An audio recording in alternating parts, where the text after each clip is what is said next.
Palamaner area ఆసుపత్రిని జిల్లా ఆసుపత్రిగా upgrade చేసేందుకు కృషి చేస్తామని పలమనేరు ఎమ్మెల్యే అమర్నాథ్ రెడ్డి ఎంపీ దగ్గుమల్ల ప్రసాదరావు ప్రకటించారు. పలమనేరు ఏరియా ఆసుపత్రిని జిల్లా ఆసుపత్రిగా అప్గ్రేడ్ చేసుకోవాల్సిన అవసరం ఉందన్నారు. 3 రాష్ట్రాల కూడలి ప్రాంతంలోని ఆసుపత్రిని ఆధునీకరించాలని ఇప్పటికే ప్రభుత్వం దృష్టికి తీసుకెళ్లడం జరిగిందన్నారు.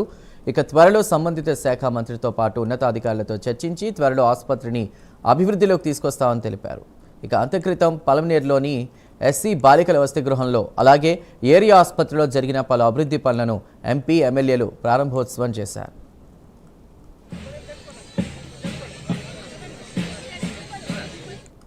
ప్రావీణ్యం చూస్తుంటే చాలా బాగుంది.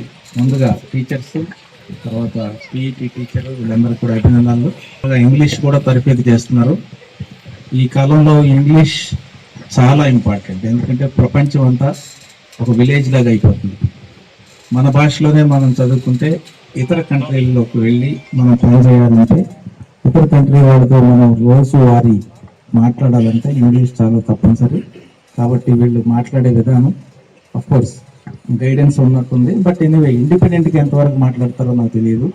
Can somebody speak independently, that will be better demonstration for this. ఎందుకంటే అక్కడ ఉన్న చదువుతారు, that's also good. I don't degrade that.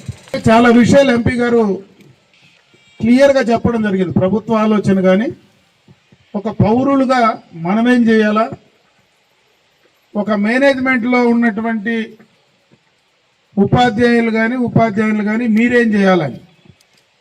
ఈరోజు వాటన్నిటికంటే అతీతంగా మన ముఖ్యమంత్రి చంద్రబాబు నాయుడు గారు కావచ్చు, ప్రత్యేకంగా ఈరోజు మన విద్యాశాఖ మంత్రి నారా లోకేష్ గారు ఈ 2 సంవత్సరాల్లో, ఎందుకంటే ఇది రాజకీయ వేదిక కాదు, ఇది నేను రాజకీయాల గురించి మాట్లాడదలుచుకోలే,